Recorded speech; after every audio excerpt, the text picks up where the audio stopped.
ദൈവത്തിൻ്റെ അതിപരിശുദ്ധമായ നാമം വാഴ്ത്തപ്പെടുമാറാകട്ടെ. ഇന്നത്തെ വായനഭാഗം ഉൽപ്പത്തി പുസ്തകം 5 മുതൽ 8 വരെയുള്ള അധ്യായങ്ങളാണ്. ഇന്നത്തെ ചിന്തയ്ക്കായി ഉൽപ്പത്തി പുസ്തകം 7-ാം അധ്യായം 9-ാം വാക്യം.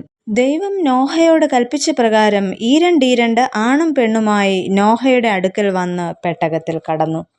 വേദപുസ്തക ചരിത്രത്തിൽ വംശാവലികൾക്ക് വലിയതും പ്രത്യേകവുമായ പ്രാധാന്യമുണ്ട്. ഇന്നത്തെ വായനഭാഗത്തും ആദാമിൽ ആരംഭിച്ച് നോഹയിലും അദ്ദേഹത്തിൻ്റെ പുത്രന്മാരിലും അവസാനിക്കുന്ന വംശാവലിയും ദൈവത്തോടുള്ള നോഹയുടെ വിശ്വസ്തതയും നമുക്കിവിടെ കാണുവാനായിട്ട് സാധിക്കും. ആദിയിൽ ആകാശവും ഭൂമിയും സർവ്വചരാചരങ്ങളെയും സൃഷ്ടിച്ച ദൈവം നോഹയിലൂടെ സൃഷ്ടി പ്രക്രിയ തുടരുന്നതായിട്ട് നമുക്ക് കാണുവാനായിട്ട് കഴിയുന്നു. സ്രഷ്ടാവായ ദൈവം തൻ്റെ സൃഷ്ടിയെ വീണ്ടെടുത്ത് ലോകം സുന്ദരമാക്കുവാനായിട്ട് തീരുമാനിക്കുകയാണ് ഇവിടെ. എന്നാൽ സമൂഹത്തിൻ്റെ ജീർണതയിൽ വേദനപ്പെടുന്ന ദൈവത്തിൻ്റെ നൊമ്പരം നോഹ തിരിച്ചറിയുന്നു. അങ്ങനെ ജീർണതയിൽ കൂപ്പുകുത്തിയ സമൂഹത്തിൻ്റെ പുനഃസൃഷ്ടിക്ക് ദൈവത്തിൻ്റെ പദ്ധതിയുടെ അടയാളമായി തീർന്ന ഒന്നായിരുന്നു നോഹയുടെ പെട്ടകം. ഈ സംഭവത്തിലൂടെ ഏതൊക്കെ വിധത്തിൽ പെട്ടകം ലോകത്തിന് പ്രയോജനകരമായി തീർന്നു എന്ന് നമുക്ക് ചിന്തിക്കാം. ഒന്നാമതായിട്ട്, വൈവിധ്യമാർന്ന ജൈവമണ്ഡലത്തെ ഉൾക്കൊണ്ട പെട്ടകം.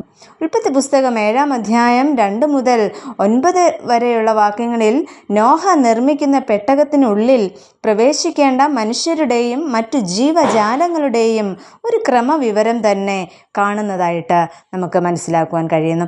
ഇവരാണ് ജലപ്രളയത്തിനു ശേഷം ദൈവം സൃഷ്ടിക്കുന്ന പുതിയ ലോകത്തിലെ ജൈവമണ്ഡലം.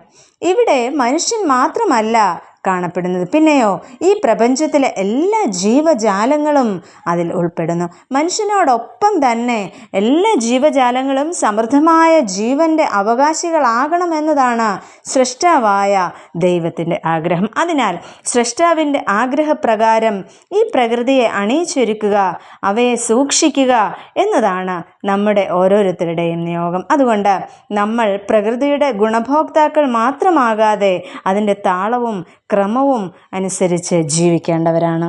അത്തരത്തിൽ പ്രകൃതിയെയും അതിലെ എല്ലാ ജീവജാലങ്ങളെയും സംരക്ഷിക്കുന്നവരായിട്ട് നമ്മൾ തീരേണ്ടതുണ്ട്. രണ്ടാമതായിട്ട്, ഒരുമയും അനുരഞ്ജനവും ഉൾക്കൊണ്ട പെട്ടകം. ഉള്ളിലേക്ക് പ്രവേശിപ്പിച്ച ജീവജാലങ്ങൾ ആണും പെണ്ണുമായി ഈരണ്ടായിട്ടായിരുന്നു. ഇങ്ങനെ എതിർലിംഗങ്ങളായവരും വകഭേദങ്ങളായും ഉണ്ടായിരുന്നവർ ഒരുമയുടെയും ഐക്യത്തിൻ്റെയും അനുഭവത്തിലേക്ക് കടക്കുകയാണ് ഈ പെട്ടകത്തിൽ. ഇവിടെ എല്ലാവരും അവരവരുടെ സ്വഭാവം, പെരുമാറ്റം, ചിന്തകൾ, പ്രവൃത്തികൾ ഇവയിൽ ഒരു താളക്രമം വരുത്തുന്നതായിട്ട് നമുക്ക് മനസ്സിലാക്കുവാൻ കഴിയുന്നു. അതിനാൽ യെശയ്യാ പ്രവാചകൻ പറയുന്നത് പോലെ, ചെന്നായ് കുഞ്ഞാടിനോട് കൂടെ പാർക്കുന്ന, പുള്ളിപ്പുലി കോലാട്ടുകുട്ടിയോട് കൂടെ താമസിക്കുന്ന, പശുക്കിടാവും ബാലസിംഹവും ഒരുമിച്ച് പാർക്കുന്ന, പശു കരടിയോടുകൂടെ മേയുന്ന, ഈ മൃഗങ്ങളോടെല്ലാം ഒപ്പം കുഞ്ഞുങ്ങളും വസിക്കുന്ന ഒരു അനുഭവം സാധ്യമാകുന്നു. അങ്ങനെയെങ്കിൽ ലിംഗത്തിൻ്റെയും വംശത്തിൻ്റെയും വർഗത്തിൻ്റെയും നിറത്തിൻ്റെയും പേരിലുള്ള വിദ്വേഷങ്ങളില്ലാതെ ജീവിക്കുവാനായിട്ട് സാധിക്കണം. ദൈവം നോഹയ്ക്ക് നൽകിയ പെട്ടകം പോലെ ദൈവം എന്നെയും നിങ്ങളെയും ഓരോ പെട്ടകങ്ങൾ ഏൽപ്പിച്ചിട്ടുണ്ട്. കുടുംബമാകുന്ന പെട്ടകം, ഇടവകയാകുന്ന പെട്ടകം, സഭയാകുന്ന, സമൂഹമാകുന്ന പെട്ടകങ്ങൾ. അങ്ങനെയെങ്കിൽ പ്രിയമുള്ളവരെ, അവയുടെ വൈവിധ്യത്തെ നാം അംഗീകരിക്കുകയും അനുരഞ്ജനത്തോടെ ജീവിക്കുകയും ചെയ്യുവാനായിട്ട് നമുക്ക് ഒരുങ്ങാം. അതിനായി നമുക്ക് നമ്മളെ തന്നെ ദൈവകരങ്ങളിലേക്ക് സമർപ്പിക്കാം, പ്രാർത്ഥിക്കാം. നമുക്ക് പ്രാർത്ഥിക്കാം. പ്രിയ കർത്താവേ, അവിടുത്തെ സൃഷ്ടികളെ കരുതുകയും പരിപാലിക്കുകയും ചെയ്യുവാനും ഈ ലോകത്തിൽ ഞങ്ങൾ ജീവിക്കുമ്പോൾ ഒരുമയോടെയും അനുരഞ്ജനമുള്ളവരായും തീരുവാൻ ഞങ്ങളെ സഹായിക്കണമേ. ഈ പുതിയ വർഷത്തിൽ നിരപ്പിൻ്റെ അനുഭവമുള്ളവരായി മാറുവാൻ ഞങ്ങളെ അവിടുത്തെ കരങ്ങളിലേക്ക് സമർപ്പിക്കുന്നു. ഞങ്ങളുടെ പ്രാർത്ഥന കേൾക്കണമേ. ആമേൻ.